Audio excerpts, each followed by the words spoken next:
मैं केवल विवाहों में एक सामाजिक पक्ष, जिन लोगों को ये हैरानी होती हो कि भगवान ने 16,108 विवाह क्यों किए, उनसे मैं एक प्रश्न करता हूँ। यद्यपि आप लोगों में ऐसा नहीं है, लेकिन आपके सामने समाज का कोई व्यक्ति ऐसा जब कुछ माजरा सामने आ जाए तो आप जवाब देने लायक तो हों। मैं तो सुना रहा हूं उन बिगड़े दिमागों के लिए,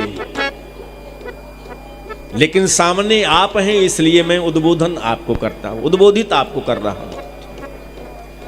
अच्छा, जितने पुरुष हैं अपने आप से पूछना, आप अकेले अपने प्रदेश से बाहर जाएं और कोई यात्रा में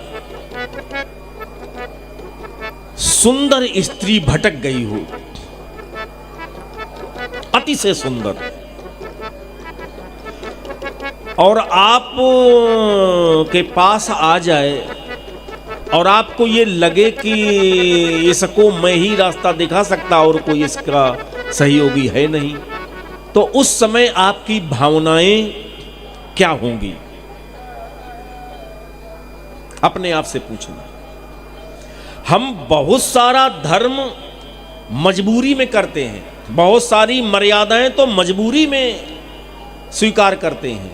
सबसे बड़ा रोग क्या कहेंगे लोग, हमारे सिर्फ चिर परिचित हैं, हमारा नेम फेम बिगड़ जाएगा, लोग क्या कहेंगे, इसलिए हम मर्यादित हैं। जहां आपका कोई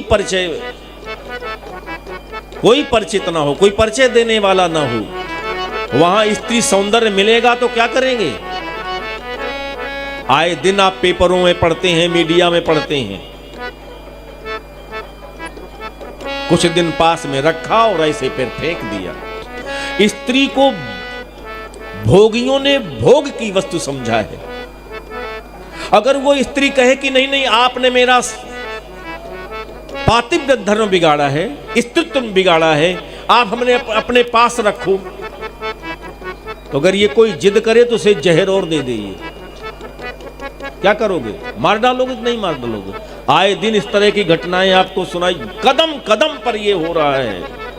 इसका मतलब रखना भी नहीं चाहते हो, समाज में कहना भी नहीं चाहते हो कि हाँ इससे हमारे ऐसे संबंध नहीं है, हमारी वाम भाग में बैठने वाली होगी, ये करोगे भी नहीं, और उसका शोषण करोगे, वो यूं ही सरे राह उसको छोड़ करके आगे बढ़ जाओगे। ये हम लोगों का हाल है।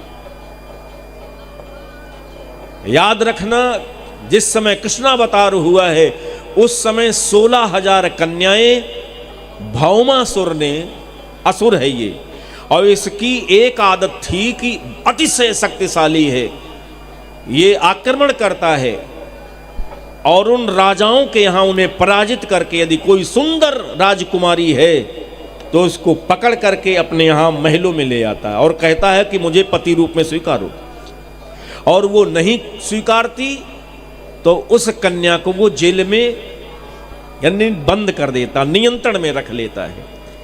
1 2 नहीं, 1000 नहीं, 16,000 विश्व की सुंदर युवतियों को उसने बंद करके रखा था। पूज्य मेरे गुरुदेव जी कहते थे कि उस समय का असुर भी अच्छा था आजकल के लोगों से। उन्होंने 16,000 का स्त्रीत्व नहीं बिगाड़ा, ये राजी हो जाए मुझे पति रूप में स्वीकार करने के लिए तो मैं इनको पत्नी बनाऊं। अरे राजी कैसे हो? तो रेशम के वस्त्र, इतनी सुंदर भोजन व्यवस्था कि हमारे सुविधाओं से एक ना एक दिन तो हमारे ऊपर प्रभावित हो ही जाएगी और हमें पति रूप में देखने लग जाएगी, फिर हम इन स्त्रियों का भोग करेंगे। वहां का आसुर ठीक था, और यहां तो जहर खिला दें, बेहोश कर दें, चाकू लगा दें, पिस्टल लगा दें और यूं ही छोड़ करके आगे बढ़ जाएं। तो उस समय के असुर से ये खतरनाक है कि नहीं है?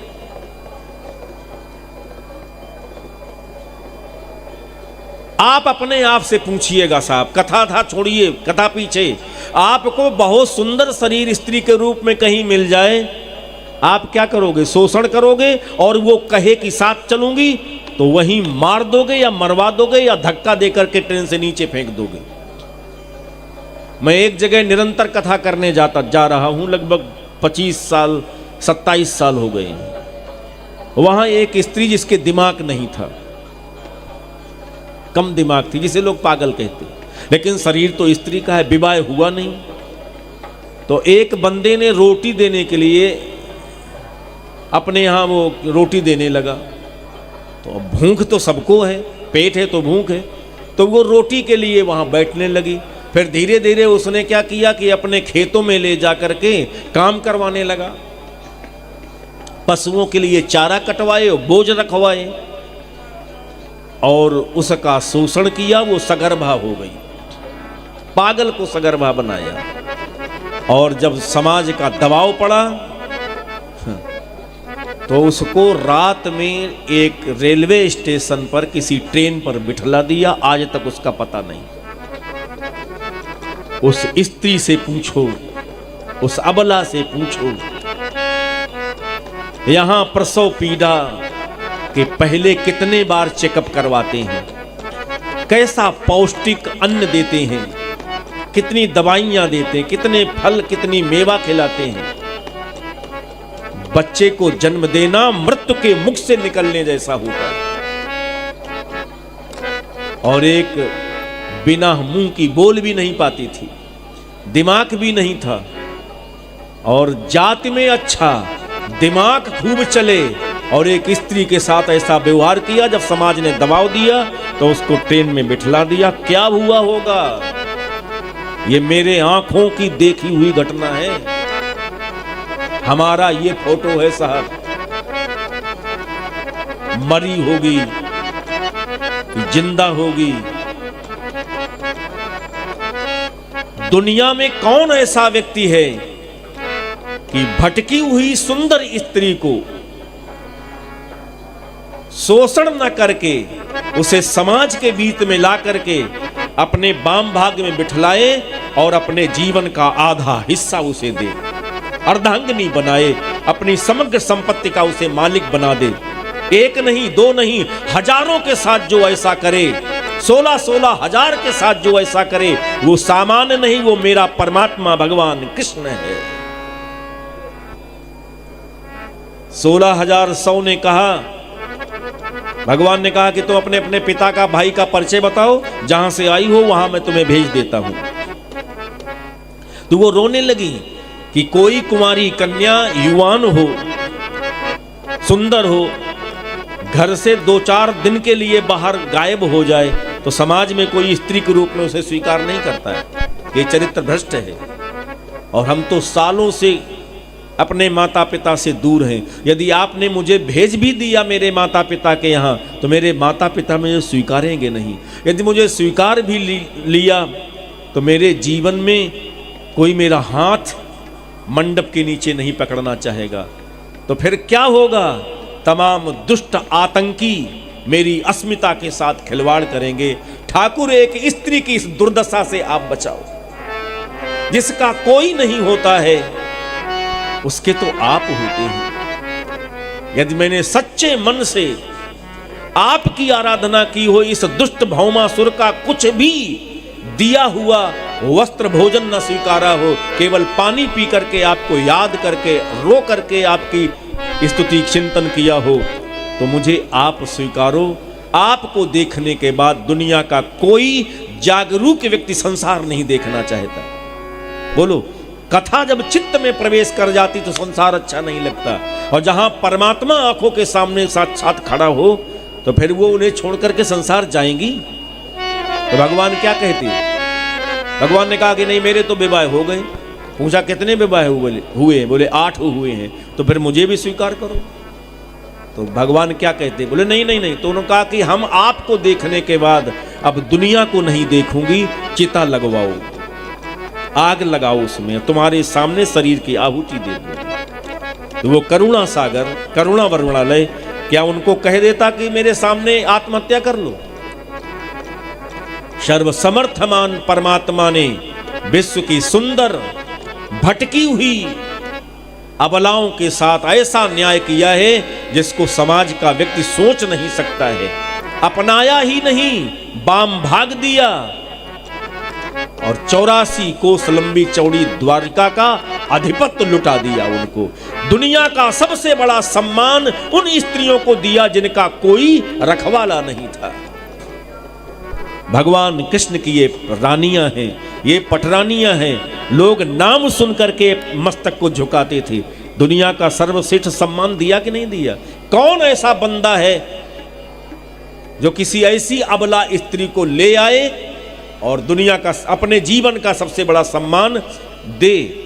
और देखना आप, एक दो में प्रेम करना पाप है और बड़ी सभा के साथ प्रेम करना यह सबसे बड़ा पुण्य है। एक दो से प्रेम करना पाप है और एक समूह से प्रेम करना यह पुण्य है। भगवान कृष्ण ने समग्र ब्रज वनिताएं, जितनी ब्रज की स्त्रियां हैं, सभी से प्रेम किया है। 16,108 स्त्रियों से उन्होंने प्रेम किया, उनका समाज में शोषण नहीं होने दिया और दुनिया का सर्वश्रेष्ठ सम्मान दिलाया, अपने वाम भाग में बिठलाया। ये तो साहब केवल एक कृष्ण कर सकता है, दुनिया में कोई दूसरा सोच नहीं सकता। करने की तो बात छोड़िए, हम आप अपना फोटो दर्पण में देखें, ज्ञान दर्पण में, कि मेरे साथ ऐसा कुछ हो जाए तो क्या करेंगे, तो असली चरित्र हमें पता लग जाएगा। और हम उंगली उठाएं कृष्ण के ऊपर। पूज्य गुरुदेव जी भगवान कहते थे कि 16,108 विवाह नहीं, इस पूरी पृथ्वी पर जितने विवाह हो रहे हैं वो एक कृष्ण के साथ हो रहे हैं। कृष्ण कहते किसे हैं? कर्षयति इंद्रियाणि, व्यक्ति की, प्राणी की समस्त इंद्रियों को जो चुंबक की तरह अपनी ओर बरबस खींच ले, उस परम तत्व का नाम कृष्ण है। वो परमात्मा है। भावरें हो रही थी, 4 भावरों के बाद लड़की के भीतर का कृष्ण तत्व निकल गया, लड़की गिर गई। दुनिया की कोई ताकत है जो उससे विवाह कर ले? मंदिर में 2 पर 2 बरमाला पहनाने जा रहे थे, तब तक लड़के के भीतर का कृष्ण तत्व निकल गया। है कोई सामर्थ्यवान दुनिया का जो उस कन्या का विवाह उसके साथ करवा दे? डेड हो गया। क्या था जो डेड नहीं था? वो कृष्ण तत्व था। तो दुनिया में जितने विवाह हो रहे हैं वो एक कृष्ण के साथ हो रहे हैं कि दूसरे के साथ हो रहे हैं? पर्दे के पीछे अखिल ब्रह्मांड में, पृथ्वी पर, इस धरा पर जो ये विवाह की पद्धति है, ये केवल एक परमात्मा के साथ विवाह है। तो वो छिपे हुए पर्दे के पीछे असंख्य विवाह करे, अनगिनत विवाह करे और पर्दे के आगे लीला रंगमंच में 16,108 कर ले, तो आपत्ति काहे की? फिर दिक्कत काहे की? आश्चर्य काहे का? शिकायत किसकी? उलहना काहे का? भगवान की भगवत्ता में कमी नहीं, हमारी बुद्धि की खोट है साहब। हम अपनी वासना वाली चश्मा से जब परमात्मा के चरित्र देखते हैं तो खोटे ही दिखते हैं। वस्तुतः वो भगवान था, भगवान है और भगवान रहेगा। जो कृष्ण ने किया है वो दुनिया में और कोई अवतार नहीं किया।